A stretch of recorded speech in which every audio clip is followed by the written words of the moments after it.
신앙 주제로 말씀 전하겠습니다. 우리가 어떤 소망을 가지고 살아가냐에 따라서 우리 삶이 결정이 됩니다. 어떤 소망을 가지고 살아가고 있습니까? 우리가 어렸을 때는 너 꿈이 무엇이냐? 너 커서 뭐가 될래? 이렇게 물어보잖아요. 그 아이가 많은 여러 가지 좋은 직업이라든가 자기가 갖고 싶은 거, 근데 그런 것들을 잘 이렇게 할 수 있는 직업을 이야기합니다. 보통은 아이들이 순수할 때는 제일 많은 이렇게 자기 직업, 저 어렸을 때 그런 것 같아요. 그때 쓰라고 하면은 선생님을 참 많이 적었어요. 왜냐면은 자기가 보았을 때 나를 가르쳐주는 선생님이 너무 멋있어 보이고 너무 예뻐 보이고 참 보람된 보고 본 게 그거니까. 어렸을 때는 선생님을 제일 많이 보잖아요. 학교에서 그 선생님이 가르치는 거 보고 선생님이 되고 싶다, 과학자가 되고 싶다, 뭐 어떤 사람은 어떤 그런 돈을 많이 벌어서 부자가 되고 싶다, 뭐 이렇게 자기의 꿈을 이야기합니다. 또 어느 학교에 또 뭘 배우고 싶으냐 하면은 이제 꿈이 이제 이렇게 자기의 바라보는 꿈을 바라보고 달려갑니다. 근데 서서히 크면서 그 아이가 그 꿈이 그대로인 아이도 있지만은 자꾸 바뀝니다. 왜 바뀝니까?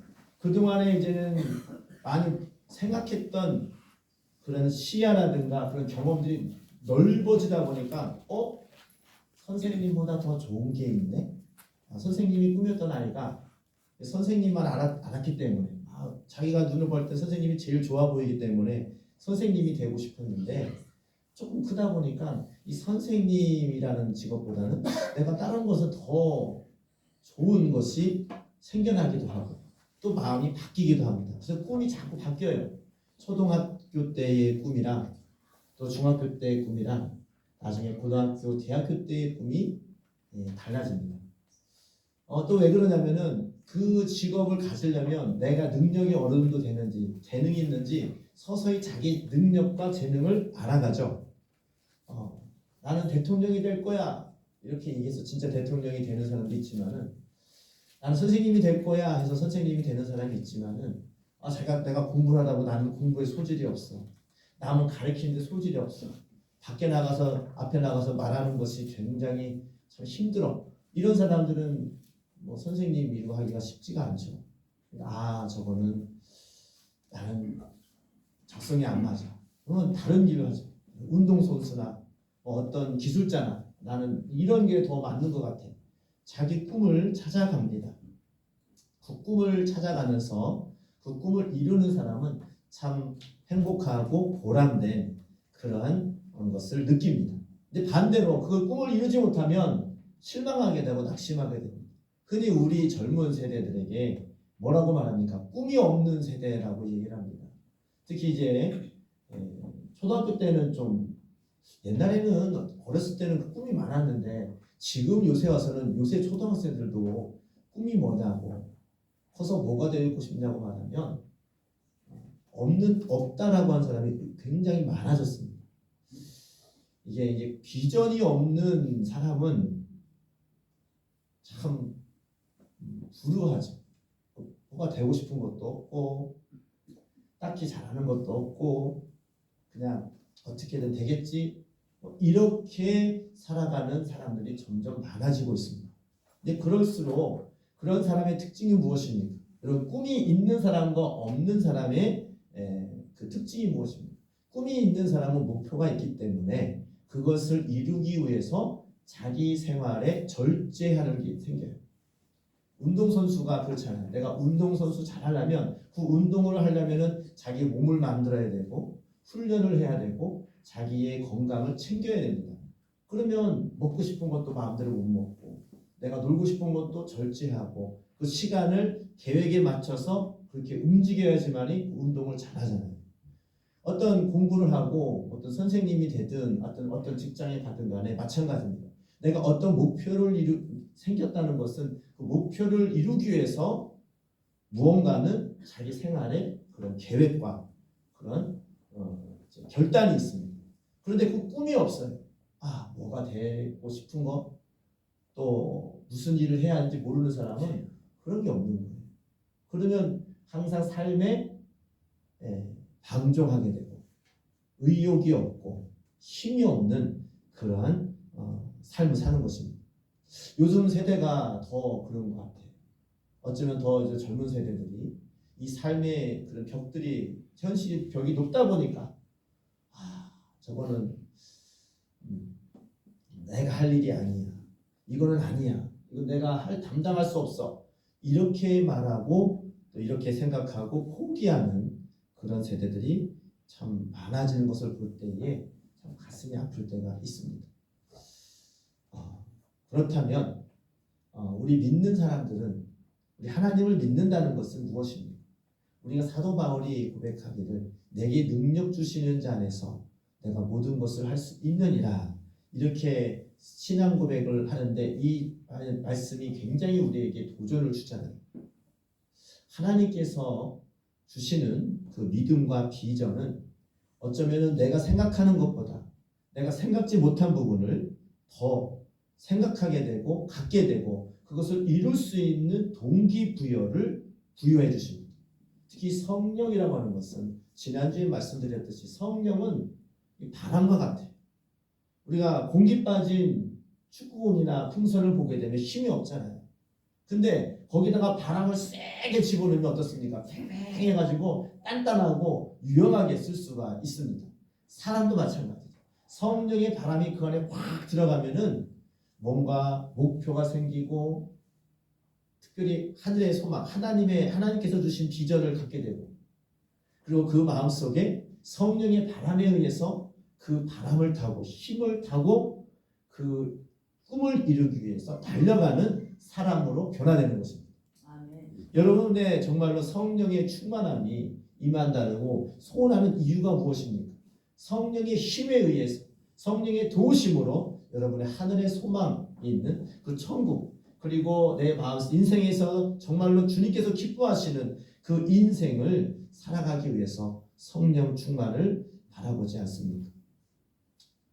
특별히 우리 인생을 많이 겪으신 어르신들은 어떤 소망을 바라보고 삽니까? 젊었을 때는 우리 살아갈 날이 많이 남았으니까 되고 싶은 것도 많고 이루고 싶은 것도 많고 꿈이 있잖아요. 그런데 인생이 이제 반환점을 돌고 이제 인생을 마무리하는 사람들은 이제는 다 살았는데 무슨 소망이 있어? 우리 육신의 삶을 볼 때에는 많은 세월을 지나신 분들은 꿈이 없는 것 같고 또 육체가 전혀 나약해짐으로 인해서 더욱더 위축되어지는 것이 사실입니다.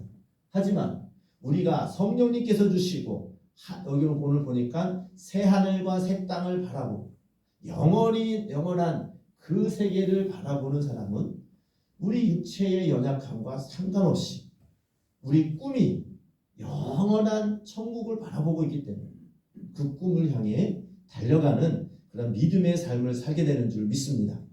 우리가 한정되어 있는 꿈을 바라보고 간다면 예를 들면 돈을 바라보고 간다든지 어떤 그런 지식을 바라본다든지 그것을 이뤄가면 그것이 달성이 되면 또 다른 꿈을 꾸잖아요. 근데 우리가 영원히 변치 않고 영원히 우리에게 새 힘을 주시는 꿈은 무엇이냐?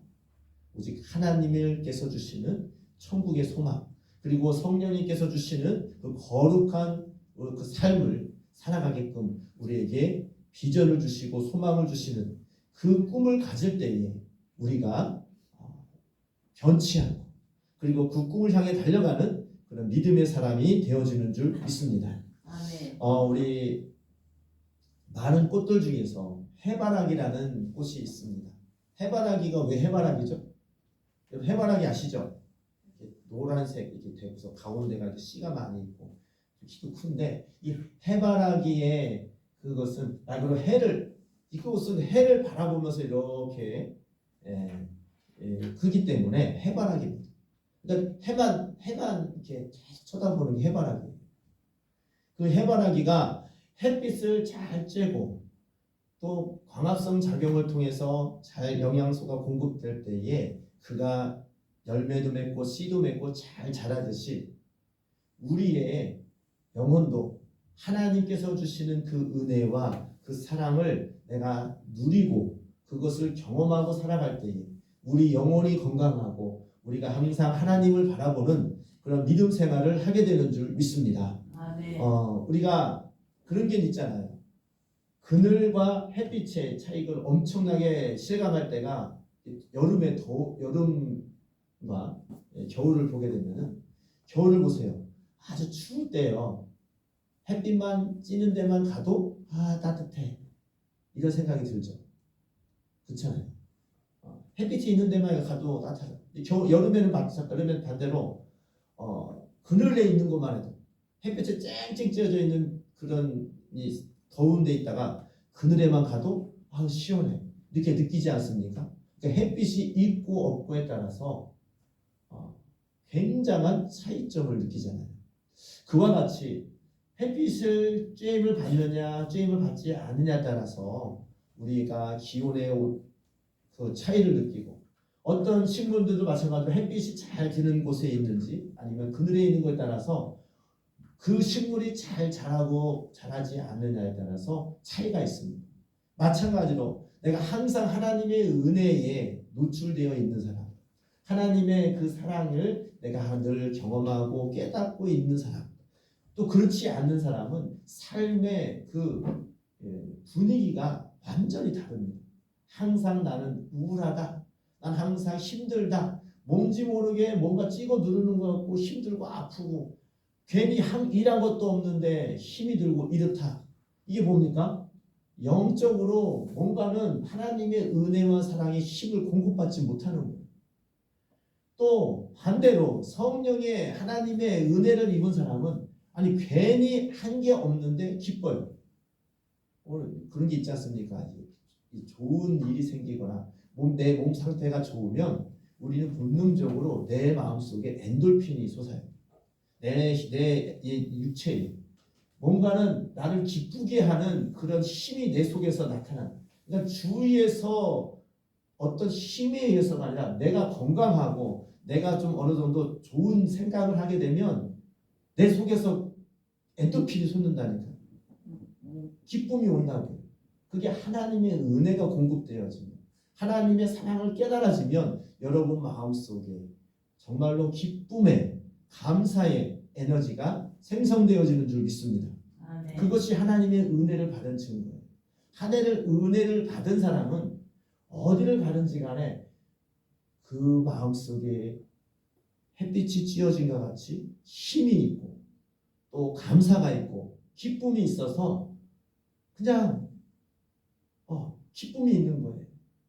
밥을 먹어도 기쁘고 친구를 만나도 기쁘고 잠을 자도 기쁘고 무엇을 해도 기쁘고 감사한 사람은 하나님의 은혜를 공급받으면서 하나님의 사랑을 누리면서 사는 사람입니다. 반대로 그냥 밥 먹는 것도 힘들어. 사람 만나는 것도 힘들고 자고 일어났는데도 괜히 이게 우울하고 기분이 좋지가 않습니다. 왜 그렇습니까? 이제 몸이 건강이 안 좋거나 또 우리가 또 걱정거리가 많으면 그렇잖아요. 뭘 먹어도 맛이 없어. 입맛이 이렇잖아요. 이 건강을 잃어버렸다든지 마음에 고민이 많으면 입맛이 없죠. 그렇지 않습니까? 이게 하나님의 은혜와 사랑을 내가 공급받지 못하는 거. 자, 여기서 예수님께서 또 말씀하시잖아요. 나는 포도나무요, 너희는 가지라고 했습니다. 포도나무와 가지는 붙어 있을 때에 그 가지가 그 나무로부터의 영양소가 공급될 때에 힘을 얻고 줄기가 나고 열매를 맺습니다. 예수님께 붙어 있는 자는 너희가 예수님이 포도나무고 우리 가지라고 했습니다. 네가 내 안에 내가 너 안에 있어서 너희가 많은 열매를 맺는데 나를 떠나고서는 아무것도 할 수 없다고 예수님께서 말씀하셨습니다. 우리가 영적으로 볼 때에 하나님의 은혜와 사랑, 즉 예수님의 그 은혜 공급하심을 받는 사람은 힘을 받아서 많은 열매를 맺는다. 여기서 영적인 열매가 무엇입니까? 삶으로 나타나는 거죠. 삶으로 성령의 열매를 맺는 거예요.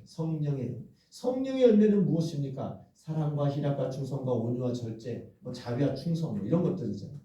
그러니까 남들이 보았을 때에 또 하나님 보시기에 거룩한 성품들 그리고 감사할 수 있는 그런 것들이 내 삶에서 나타나는 거예요. 아멘.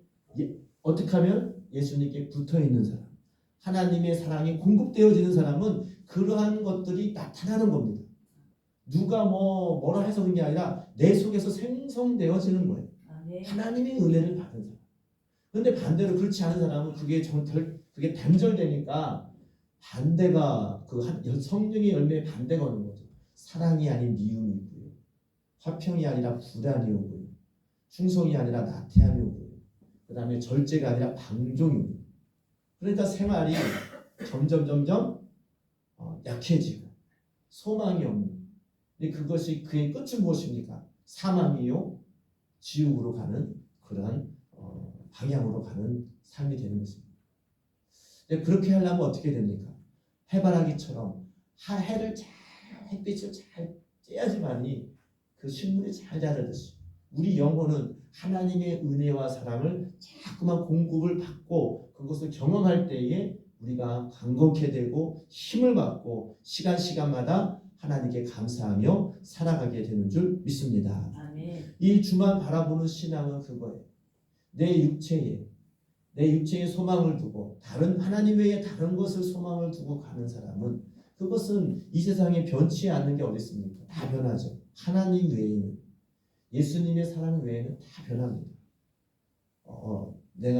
나를 아주 가까이 있는 사람이라든가 물질을 혹시 의지하고 소망을 두고 살아가고 있습니다. 그것은 잠깐 왔다가 지나가는 것들이 때로는 나를 배신하기도 하고 나를 또 실망하게 만드는 그러한 일들이 많이 발생합니다. 하지만 하나님의 사랑, 하나님의 은혜는 영원히 변치 않고 우리를 지켜보시고 또 사랑하시고 함께하기를 원하시는 주님의 사랑인 줄 믿습니다. 그것을 믿음으로 받는 자에게는 그것을 경험하고 갈 수 있는 것입니다. 우리가 이 공급자, 영원한 우리의 공급자, 영원한 우리의 사랑을 주시는 하나님의 사랑을 바라보는 자는 그 사랑이 어떠한지 그 사랑을 깨닫게 됩니다. 참 우리가 그렇지 않습니까? 같은 상황인데도 지식이 바뀌면요. 지식은 뭐냐면 알아지는 거죠. 지식이 바뀌면 삶의 태도도 바뀌고 방향도 바뀝니다. 그렇잖아요. 자녀들이 철들면 효도하잖아요. 이 철든다는 게 뭐예요? 어렸을 때는 부모님의 사랑을 몰라요.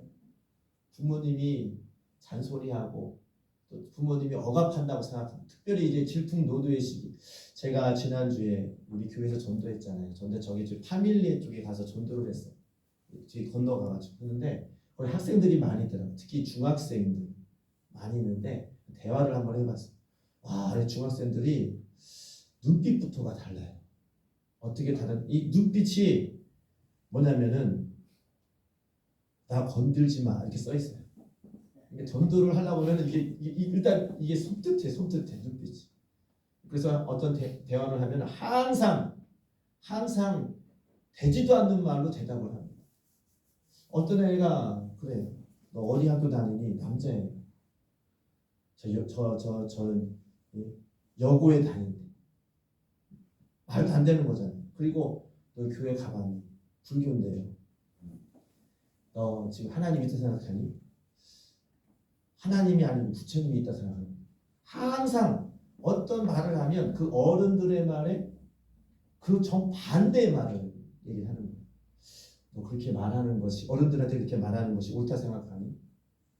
이렇게 얘기하면 그것이 그 아이의 말이 그 눈빛이 사회의 부정과 이 사회에 대한 그런 뭐라고 해야 이 반항하고 싶은 것이 꽉 차 있어요.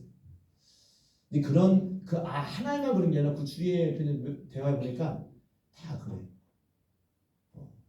인생을 잘 생각하고 후회 없는 행동하지 말고 요새 학폭도 많이 나오고 요새 많이 그런 게 나오지 않느냐. 잘 행동하라고 부모님을 생각하라고 그러니까 나의 소원은 부모님 없는 세상에 사는 게 소원이다. 이렇게 얘기를 하는 거예요.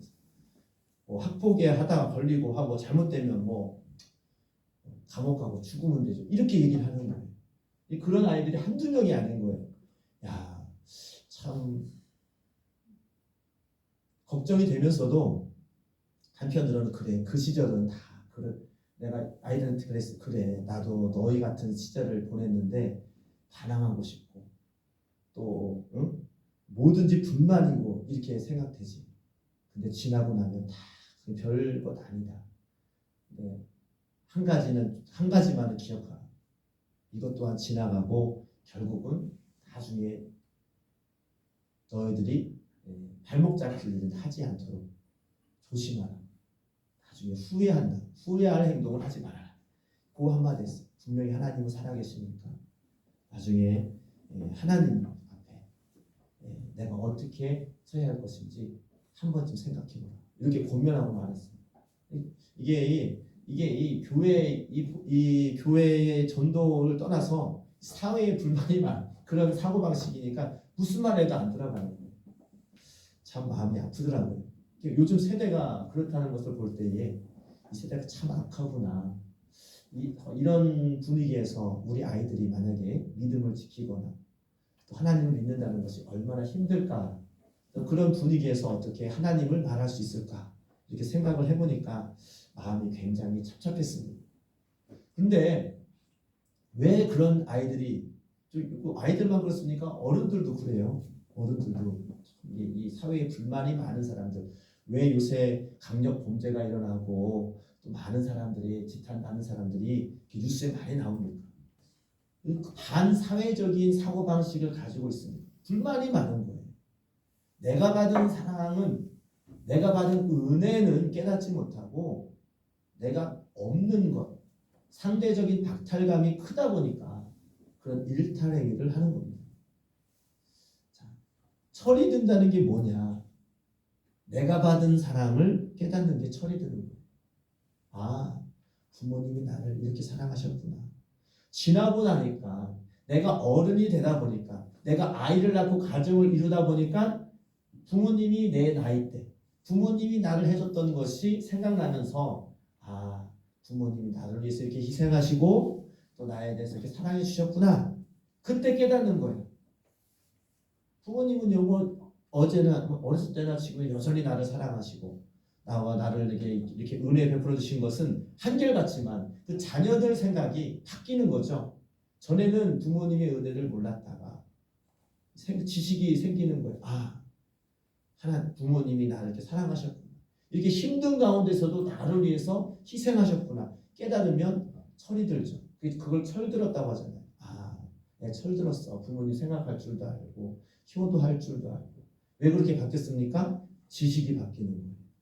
생각이 바뀌는 거예요. 그것이 그 삶의 태도가 바뀌는 거예요. 마찬가지로 우리 하나님을 은혜를 생각하는 것도 마찬가지예요. 내가 또 여전히 하나님은 우리를 사랑하시고 여전히 하나님은 우리를 탕자의 아버지와 같이 돌아오기를 원하시고 회개하기를 원하시고 하나님의 은혜 안에 들어오기를 원하시는 줄 믿습니다. 네. 하나님은 한결같으세요. 하지만 그 탕자나 또 우리처럼 하나님의 은혜를 모르고 살다가 하나님의 은혜를 깨닫고 하나님의 은혜를 경험하는 사람은 아, 하나님의 사랑이 이렇게 컸구나. 아버지의 사랑이 컸구나. 내가 아버지한테 돌아가야지. 이게 회개거든. 이렇게 바라보는 사람은 다시금 그 은혜 안에 들어올 수 있어요. 또 그 은혜에 감사할 수 있어요. 하지만 그 은혜를 모르고 여전히 철이 없는 사는 사람은 부모님 나한테 해준 게 뭐가 있어? 하나님이 나한테 해준 게 뭐가 있어? 이런 말을 하는 겁니다. 하나님의 은혜를 깨닫고 하나님을 바라보는 사람, 즉 하나님의 사랑을 경험하고 그것을 항상 듣고 있는 하나님만 온전히 바라보는 그 사람은 하나님의 은혜를 더 깨달을 수 있고 더 경험할 수 있는 것입니다. 우리가 시간마다 교회에 와서 말씀을 듣는 이유가 무엇입니까? 그 말씀을 통하여 하나님의 은혜를 깨닫기 위해서, 그 말씀을 통하여 하나님의 은혜를 경험하기 위해서 말씀을 듣는 거 아닙니까? 우리가 왜 기도합니까? 하나님의 뜻을 바로 알고 하나님께서 나에게 베풀어 주신 사랑을 다시금 경험하고 또 그 은혜에 감사하기 위해서 기도하지 않습니까? 우리가 늘 새하늘과 새 땅, 즉 하나님께서 예비해 주신 그곳을 향하여 바라보고 비전을 꿈고 그리고 소망을 가진 자들은 그로 말미암아 오는 소망과 감사가 그 마음속에 한결같이 변하지, 꿈이 같고 소망이 항상 고정되어 있으니까 그것을 바라보는 사람은 견눈질을 하지 않는 거죠.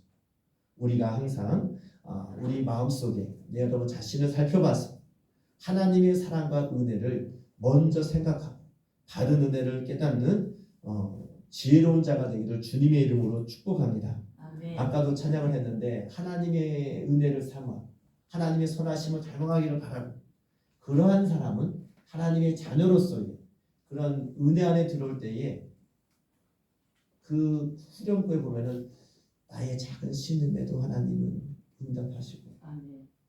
내가 어디를 가든지 눈동자같이 보호하시고, 그것을 시간마다 깨닫고 느끼게 되면 그 은혜에 얼마나 그 은혜에 감격하지 않을 수가 없어요. 그 은혜를 감사하지 않을 수가 없어요. 주만 바라보는 신앙은 그와 같습니다. 내가 힘이 들어도 동기부여가 확실하다면 그 동기부여의 힘으로 인해서 그 어려움을 이길 수가 있어요. 아멘. 내가 이렇게 어려움에도 불구하고 하나님이 나를 이렇게 사랑해 주시는 힘이 나죠. 때로는 내가 어떠한 우리 자녀들을 생각하면 자녀를 위해서 내가 이런 일을 수고하고 사랑하는 사람을 내가 케어하고 도와주기 위해서는 특히 어르신 직장에서 일하는 사람들 왜 힘든 일에도 직장에서 일을 합니까? 내가 양육해야 될 가정 사랑하는 사람이 있으니까 그 사람을 내가 케어하고 책임지려면 힘들어도 일해야 되잖아요. 이 가정을 생각하고 꾹 참고 일을 하지 않습니까? 그와 같이 우리가 하나님의 사랑과 하나님의 은혜를 내가 경험하고 내가 그것을 깨닫는다면 여러분 생활 속에서 비록 어렵고 힘든 상황에 있다 할지라도 그 소망을 가지고 살아갈 때에 다시금 힘을 얻고 다시금 소망을 가지는 그러한 삶을 살게 되는 줄 믿습니다. 여러분 어떤 소망을 갖고 있습니까? 무엇을 바라보고 살아가고 있습니까? 육신이 이 땅의 삶이 끝이라고 생각하는 사람은 살 날이 얼마 남지 않는 사람이 이 육신이 죽으면 끝난다고 생각하는 사람은 소망이 없죠. 아유, 어제 다르고 오늘 다르네. 몸이 더 안 좋네. 아이고 정말 나는 살 날이 얼마 안 남지 않은 것 같다. 죽으면 끝인데 어떡하지? 그럼 하루하루 사는 것이 얼마나 불안합니까? 사는 것이 얼마나 처량합니까? 자신이 불쌍합니까? 왜? 이제 몸도 아파오고 육신도 후퇴하고 이제 죽을 날만 꽂고 있고 무슨 소망이 있어? 근데 우리는 그렇지 않습니다. 우리는 영원한 이 육신은 후퇴하고 이 육신은 내가 점점 연약해지지만 하나님께서 나에게 주시는 그런 비전과 꿈이 있어요. 그러니까 우리는 그의 약속대로 의가 있는 곳인 새 하늘과 새 땅을 바라보는구나. 하나님께서 우리에게 예배해 놓으신 새 땅과 새 하늘, 천국이죠. 또 우리에게 예배해 놓으신 그 하나님께서 예배해 놓으신 우리의 집이 있다고 했어요. 그 영원한 집에 들어갈 생각을 하고 그 소망을 바라보고 가는 자는 비록 육신이 후퇴하지만 하나님께서 주시는 소망을 가지고 하나님께서 주시는 그 꿈을 향해서 달려가게 될 때에 다시금 소망이 생기고 다시금 힘이 생겼어. 하나님께서 주시는 힘으로 모든 것을 극복할 수 있는 믿음의 생활을 하게 되는 줄 믿습니다. 아멘. 우리가 좀 이따가 부를 찬양도 그렇잖아요. 꿈이 없는 청년은요 항상 피곤한, 항상 뭘 해도 이게 나약한 그런 삶으로 살아갑니다. 그런데 비록 겉사람이 후피하고 몸이 연약하다 할지라도 꿈이 있고 소망이 분명한 사람은 그 마음속에 새 생명을 얻고 새 힘을 얻어서 독수리같이 날아오라는 그런 삶을 살게 되는 줄 믿습니다. 여러분, 주만 바라보는 신앙이 뭐냐? 주를 앙망하고 주를 바라볼 때 하나님께서 주시는 소망과 비전을 가지고 달려가게 되고 그 힘으로 모든 것을 넉넉히 이기는 믿음의 사람이 되어질 줄 믿습니다. 여러분, 삶이 어떻게 살고 싶습니까? 또 정말로 하나님께서 우리에게 준비해 두신 그 은혜와 사랑을 아직 모르고 계십니까? 우리가 기도할 때에, 이 시간 기도할 때 하나님 나에게 깨달을 수 있는 지혜를 주세요. 하나님은 우리에게 너무나도 좋은 것을 준비하시고 우리에게 또 좋은 것을 은혜 주시기를 원하시고 사랑을 주시기를 원하시는데 어린아이가 부모님의 은혜를 모르고 부모님의 은혜를 모르고 살고 정말로 형편없는 삶을 살았다가 부모님의 사랑을 깨달으면서 감사하고 기뻐했던 것처럼 우리가 하나님의 사랑과 은혜를 깨달으면 또 하나님의 은혜를 바라보고 살아가는 이와 같이 우리도 다시금 새 힘을 얻고 주님을 향해 달려갈 수 있는 그런 힘 있는 믿음 생활을 할 수 있게 되는 줄 믿습니다. 오늘 시간 기도할 때에 주만 바라보는 자, 앙망하며 달려가는 자가 되게 하여 주시옵소서. 그를 향하여서 주님께서 주시는 힘으로 독수리같이 날아오르고 소망을 가지고 기쁨으로 감사함으로 살아가는 그런 믿음 생활 하기를 원합니다. 이렇게 간절히 기도하고 나갈 때에 하나님께서 그 은혜를 지혜를 주실 줄 믿습니다. 이 시간 주여 삼창하시고 하나님 나에게도 하나님의 은혜를 부어주세요. 하나님의 지혜를 허락하여 주세요. 그 소망을 바라보고 달려가는 그런 용사가 되게 하여 주옵소서. 우리 주여 세 번 부르고 기도하도록 하겠습니다. 주여 주여